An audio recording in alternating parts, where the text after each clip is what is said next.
पहली भारतीय महिला रेसलर को गूगल ने किया याद। डूडल बनाकर गूगल ने याद दिलाई हमीदा की कहानी। पुरुष प्रधान समाज ने नहीं मिलने दी शोहरत। मैच खेलने से रोकने के लिए कोच ने तोड़े थे पैर। अगर आज आपने अभी तक गूगल का इस्तेमाल किया तो आपको एक अलग सा डूडल नजर आया होगा। पिंक कलर की ड्रेस में एक रेसलर नजर आ रही होगी। जी हाँ, नजर आ रही होगी, क्योंकि वो एक महिला रेसलर का ही डूडल है। जरा सा ध्यान से देखेंगे तो आपको पता चल जाएगा। साथ ही आप उस डूडल पर टैप करके उस रेसलर के बारे में पढ़ भी सकते हैं। यकीन जानिए, उस भारतीय महिला रेसलर के बारे में जानकर आपको भी हैरानी होगी। उत्तर प्रदेश के अलीगढ़ में 1900 के दशक में हमीदा बानो का जन्म हुआ।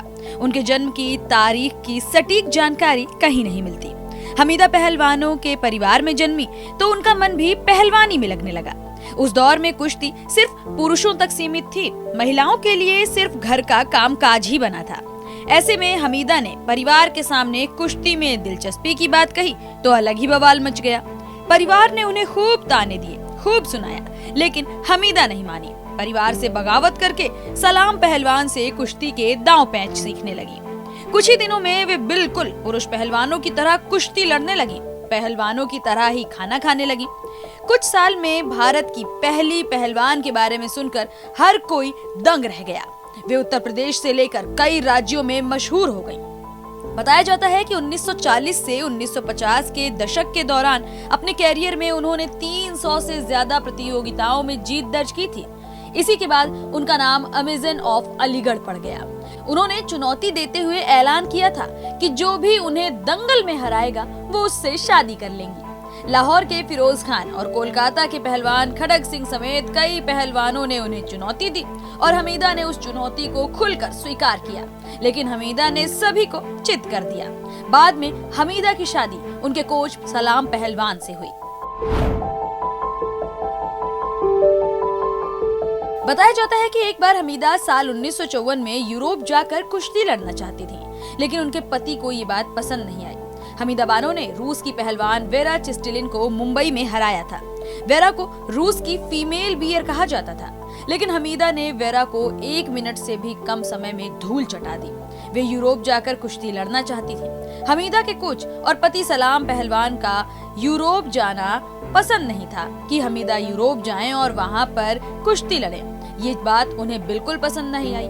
बीबीसी की एक रिपोर्ट बताती है कि हमीदा बानो के पोते फिरोज शेख ने बताया था कि हमीदा ने यूरोप जाकर कुश्ती लड़ने की जिद नहीं छोड़ी तो सलाम पहलवान ने उनकी इतनी पिटाई की कि हमीदा के हाथ पैर टूट गए। कई सालों तक वो लाठी के सहारे चलने को मजबूर रही।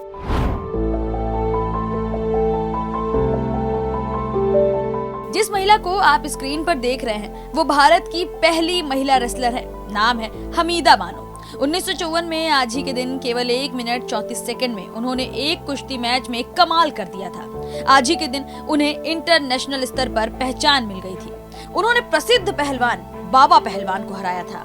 ये वो हार बनी जिसके बाद बाबा पहलवान ने कुश्ती से संन्यास ही ले लिया था, क्योंकि वो एक महिला पहलवान से हारे थे।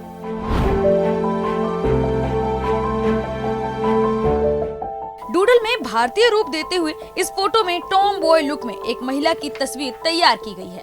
बारीकी का ध्यान देते हुए महिला का रूप दिखाने के लिए नेल पेंट का इस्तेमाल भी किया गया है। बैकग्राउंड में गूगल लिखा है, जिस पर पक्षी और फूल बने हैं। हमीदा बानो को अलीगढ़ की अमेजन के नाम से जाना जाता है। यही वजह है कि गूगल ने अपने डूडल में इस फूल और पत्ती का इस्तेमाल किया है। गूगल ने इस डूडल में कहा कि हमीदा बानो अपने समय की अग्रणी थी और उनकी निडरता को पूरे भारत और दुनिया भर में याद किया जाता है। अपनी खेल उपलब्धियों के अलावा उन्हें हमेशा खुद के प्रति सच्चे रहने के लिए मनाया जाएगा। जानकारी के मुताबिक ये डूडल बेंगलुरु की गेस्ट कलाकार दिव्या नेगी ने बनाया है।